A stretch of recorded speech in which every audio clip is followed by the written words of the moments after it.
श्री स्वामी समर्थ मंडळी, हिंदू धर्मातील सर्वात मोठा सण म्हणजे दिवाळीचा सण हा आहे. आपल्याला सर्वांसाठीच खूप खास आणि महत्त्वाचा आहे. आजच्या व्हिडिओमध्ये आपण यंदा दिवाळी किती दिवसांची आहे, दिवाळीचा पहिला दिवस कधी आहे, दिवाळीची सुरुवात कधीपासून होते आणि शेवट कधी होतोय, त्याच्यासोबतच वसुबारस कधी आहे, लक्ष्मीपूजन कधी आहे, या सगळ्यांचे शुभमुहूर्त, धनत्रयोदशी, पाडवा, भाऊबीज या सगळ्यांचा शुभमुहूर्त मी आज व्हिडिओमध्ये तुम्हाला दिलेले आहेत. तर अशा प्रकारे या संपूर्ण दिवाळीची माहिती तुम्हाला या व्हिडिओमध्ये मिळेल. त्यासाठी व्हिडिओ शेवटपर्यंत पहा आणि चॅनलवरती नवीन असाल तर सबस्क्राईब करा. चला तर मग लगेच व्हिडिओला सुरुवात करूया. यावर्षी म्हणजेच 2025मध्ये दिवाळीचा सण ऑक्टोबर महिन्यामध्ये साजरा केला जाईल. 6 दिवस चालणाऱ्या या सणाची सुरुवात वसुबारसेच्या दिवशी होते. या शेवट भाऊबीज होते. यावर्षी वसुबारस आणि रमा एकादशी एकाच दिवशी आहे. तारीख आहे 17 ऑक्टोबर 2025. वार आहे शुक्रवार. तर भाऊबीज 23 ऑक्टोबर 2025 रोजी गुरुवारच्या दिवशी आहे. लक्ष्मीपूजन हा दिवाळीच्या सणातील अतिशय महत्त्वाचा दिवस असतो. यावर्षी 21 ऑक्टोबर 2025 रोजी मंगळवारच्या दिवशी लक्ष्मीपूजन आलेले आहे. तर वसुबारस या दिवसापासून खरी दिवाळीची सुरुवात होत असते. म्हणजे या दिवशी दिवाळीचा पहिला दिवा असतो आणि या दिवसापासून घराच्या बाहेरवरती आकाशकंदील लावला जातो. बाहेर आपण पणत्या लावतो. तर यावर्षी वसुबारस ही शुक्रवारी 17 ऑक्टोबर 2025 रोजी आहे. या दिवशी गायची, तिच्या वासराची सहपूजा केली जाते किंवा त्यांच्याकडे गाय वासरू नाही त्यांनी गोशाळेमध्ये किंवा आपल्या इथे आसपास कुठे गोठा असेल तर तिथे जाऊन गाय वासराची पूजा करावी. नसेल तर तुम्ही घरी रांगोळीचे चित्र काढून पूजा करू शकता किंवा मूर्ती असते गाय वासराची तर त्याची देखील पूजा करू शकता. आपल्या भारतीय संस्कृतीमध्ये गाईला मातेचा दर्जा देण्यात आलेला आहे. त्यामुळे आपण गाईला गोमाता असे म्हणतो. आपल्या मुलाबाळांना चांगलं आरोग्य मिळावं, घरात भरपूर सुख संपत्ती समृद्धी यावी यासाठी प्रत्येक घरातील स्त्रीने वसुबारसची पूजा करायची आहे. या दिवशी खरं तर जिवंत गाई वासराची पूजा करणं खूप पुण्याचं काम आहे. पण आपल्याकडे नसेलच कुठे जवळपास गाई वासरू तर मूर्ती स्वरूपात किंवा चित्र काढून पण पूजा करू शकता. तर ही वसुबारसची पूजा साधारण सायंकाळी करण्यात येते. म्हणजे दिवे लावण्याच्या वेळेस. म्हणजे तुम्ही सायंकाळी 5:30 ते 6:30 या वेळेस तुम्ही ही वसुबारसेची पूजा करू शकता किंवा जास्तीत जास्त 7 वाजेपर्यंत तुम्ही वसुबारसेची पूजा देखील करू शकता. हे लक्षात ठेवा. तसेच आपल्याला 17 ऑक्टोबर 2025ला शुक्रवारच्या दिवशी रमा एकादशी व्रतसुद्धा करायचे आहे. वसुबारस झाली की त्याच्या लगेच दुसऱ्या दिवशी म्हणजे शनिवारी 18 ऑक्टोबरला धनतेरस किंवा धनत्रयोदशी आलेली आहे. धनत्रयोदशी म्हणजे अश्विन महिन्यातील कृष्ण पक्षातील 13वी तिथी. या दिवशी 13 या संख्येला ना अतिशय महत्त्व असतं. आपण जी काही धनत्रयोदशीची पूजा मांडणी आहे तर या पूजेमध्ये मांडलेल्या देवी देवतांना आपण 13 दिव्यांनी ओवाळायचं असतं. या दिवशी माता लक्ष्मीची पण पूजा केली जाते. त्याचबरोबर या दिवशी सोने, चांदी, भांडी यासारख्या नवीन वस्तूची पण आपण खरेदी करू शकतो. धनत्रयोदशीच्या दिवशी अशा मौल्यवान धातूची खरेदी केली तर वर्षभर आपल्याला घरामध्ये सुख संपत्ती आणि समृद्धी नांदते. या दिवशी वैद्य लोक खास करून धन्वंतरी देवीची पूजा करतात. पण सर्वांनीच या दिवशी धनत्रयोदशी पूजा नक्की करावी. कारण धन्वंतरी देवी ही आरोग्याची देवता आहे आणि आपल्याला चांगलं आरोग्य लाभावं यासाठी आपण धन्वंतरीची पूजा या दिवशी करत असतो. धन्वंतरी ही आयुर्वेदाची देवता आहे. त्यामुळे आपल्याला घरामध्ये जे काही आयुर्वेदिक पदार्थ असतात, हळकुंड, लवंग, तुळस, दालचिनी जसे की आपण आयुर्वेद औषध तयार करण्यासाठी वापरतो त्या वनस्पतीची या दिवशी पूजा केली जाते. तसेच या दिवशी धनाची म्हणजे पैशाची पूजा केली जाते आणि नैवेद्य म्हणून धने आणि गूळ ठेवला जातो.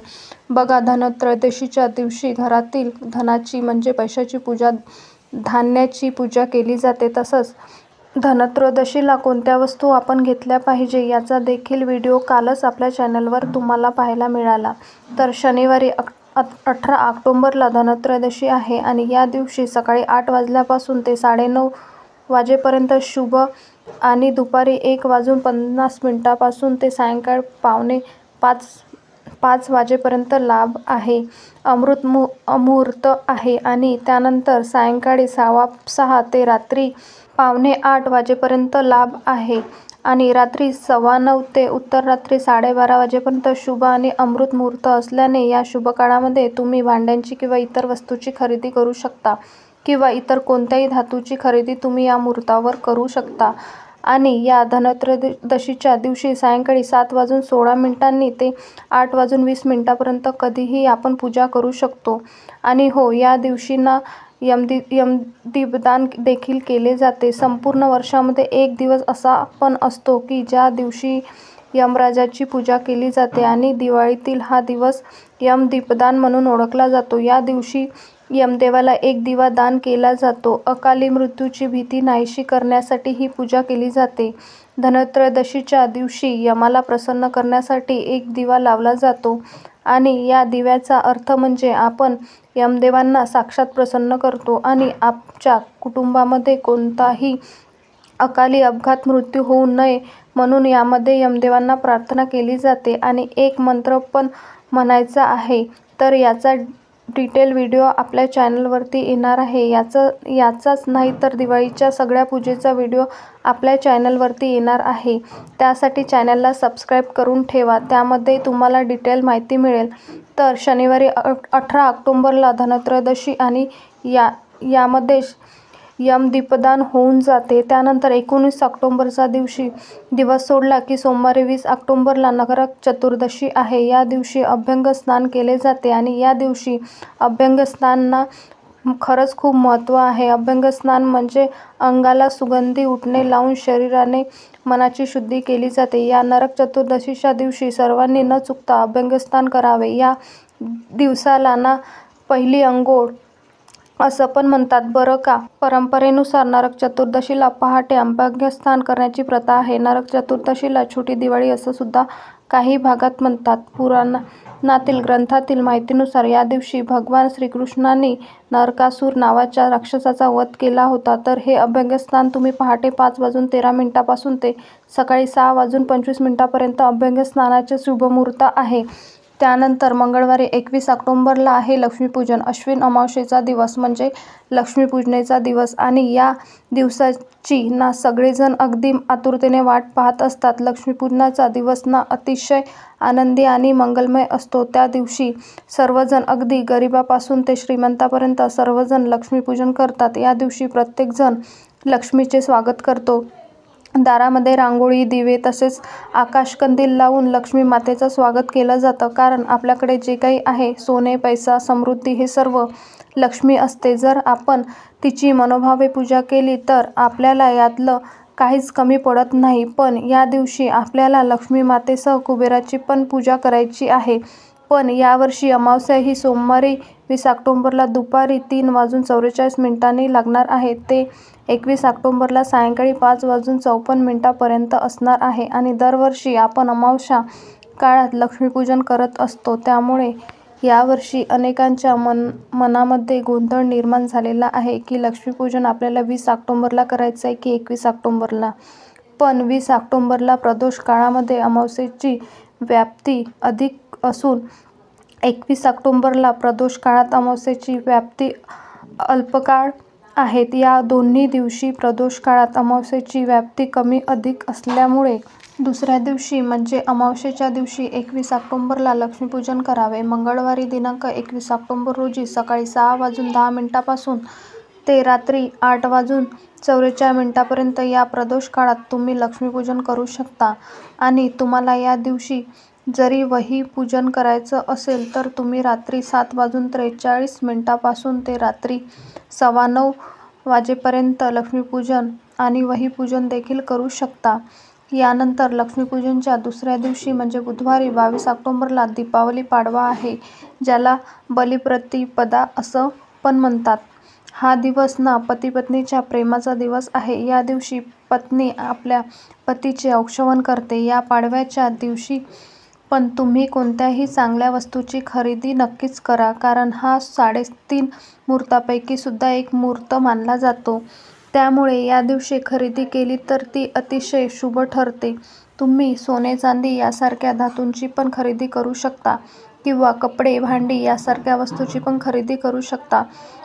खरेदीसाठी किंवा आपल्याला कोणताही व्यवसाय चालू करायचा असेल किंवा कोणत्याही चांगल्या कामाला सुरुवात करायची असेल तर हा दिवस अतिशय शुभ असतो.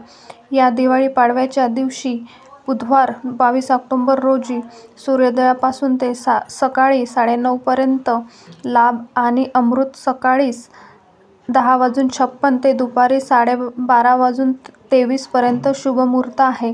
तसेच सायंकाळी 4:42 तरी 6:09 पर्यंत लाभ आहे आणि रात्री 7:45 ते 10:49 पर्यंत शुभ आणि अमृत मुहूर्त असल्याने या काळामध्ये तुम्ही वहीपूजन करू शकता किंवा कोणत्याही गोष्टीची खरेदी करू शकता.